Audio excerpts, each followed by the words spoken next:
വിദ്യാഭ്യാസ മന്ത്രി നടത്തിയ അതായത് ഒരു സംസ്ഥാന സ്കൂൾ കലോത്സവത്തിന് സ്വാഗത നൃത്തം അവതരിപ്പിക്കാൻ കുട്ടികളെ പഠിപ്പിക്കാനായി പ്രമുഖ നടി അതായത് കലോത്സവത്തിലൂടെ വന്ന ഒരു നടി 5 ലക്ഷം രൂപ ആവശ്യപ്പെട്ടു എന്നുള്ള വിദ്യാഭ്യാസ മന്ത്രിയുടെ വിവാദ പരാമർശമാണ് കേരളത്തിൽ ഏറെ ചൂടുപിടിച്ച ചർച്ചകൾക്ക് വഴിവെച്ചിരിക്കുന്നത്. തീർച്ചയായും അതൊരു ഒരാളുടെ വ്യക്തിപരമായ അഭിപ്രായമാണ് ഇത്ര തുക വാങ്ങണം എന്നുള്ളത്. അപ്പോൾ കേരളത്തിലെ പ്രധാന ചർച്ച എന്ന് പറയുന്നത് കലയെ വില കൊടുത്ത് വാങ്ങാനാകുമോ എന്നുള്ളതാണ് ഇപ്പോൾ പ്രധാനപ്പെട്ട ഒരു ചർച്ച എന്നുള്ളത്. ഒരു കലാകാരി എന്ന നിലയ്ക്ക് എന്താണ് പറയാനുള്ളത്?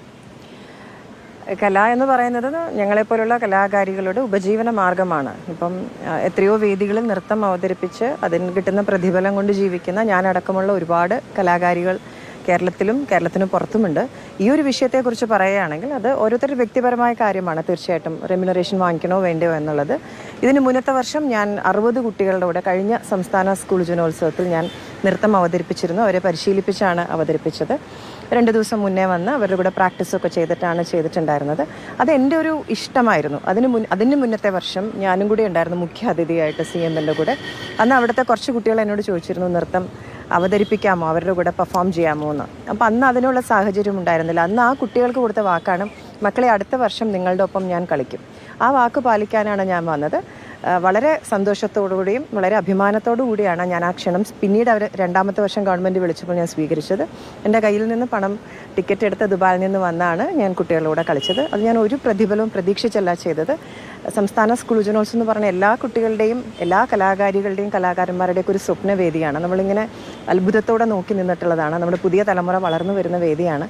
അവർക്കൊപ്പം ചിലങ്ക് കെട്ടുമ്പോൾ നമ്മളും അവരുടെ ആ തലമുറയിലേക്ക് എത്തിപ്പെടുന്നു എന്നുള്ള ഒരു സന്തോഷത്തിലാണ് ഞാനത് ചെയ്തിട്ടുണ്ടായിരുന്നത്. പിന്നെ ഞാനൊരു നർത്തകി മാത്രമല്ല, നൃത്ത അധ്യാപിക കൂടിയാണ്.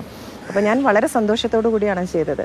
പിന്നെ അത് ശരിയോ തെറ്റോ എന്നുള്ളത് വ്യക്തിപരമായിട്ടുള്ള കാര്യമാണ്.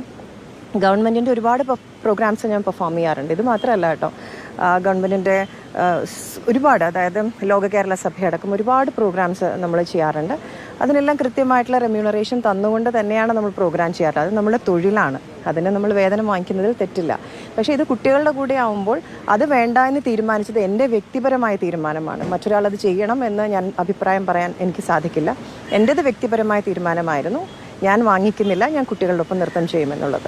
ഒരു കാര്യം കൂടി ചോദിച്ചോട്ടെ, അതായത് ഈ 5 ലക്ഷം രൂപ പ്രതിഫലം നൽകാൻ കഴിയില്ല എന്ന് പറഞ്ഞു, അതൊഴിവാക്കി വേറെ ആളുകളുടെ അടുത്ത് സൗജന്യമായി പഠിപ്പിക്കാൻ സന്നദ്ധരായ ആളുകളുടെ അടുത്ത് കൊടുത്തു. വീണ്ടും അതിനൊരു വിവാദത്തിന്റെ ആവശ്യമുണ്ട് എന്ന് തോന്നുന്നുണ്ട്. ഇല്ല, അത് ആ ഏത് കലാകാരിയോടാണോ കലാകാരനോടോ ചോദിച്ചു, അവർക്ക് അവരുടെ ഒരു റെമ്യൂണറേഷൻ പറഞ്ഞു. അത് പറ്റുമെങ്കിൽ സ്വീകരിക്കുക, അല്ലെങ്കിൽ അത് വേണ്ടാന്ന് വെക്കുക. അതൊരു വലിയൊരു ചർച്ചയ്ക്ക് ഇടയാക്കേണ്ട കാര്യമില്ല. നമ്മൾ എത്ര രൂപ ഒരു പെർഫോമൻസിന് വാങ്ങിക്കണം എന്നുള്ളത് നമ്മൾ തീരുമാനിക്കുന്ന കാര്യമാണ് അല്ലേ? നമ്മളൊരു സിനിമയ്ക്കായിക്കോട്ടെ, നൃത്ത പരിപാടിക്കായിക്കോട്ടെ, ഇത്ര രൂപയാണ് റെമ്യൂണറേഷൻ എന്നൊരു കലാകാരൻ തീരുമാനിക്കുന്നത്.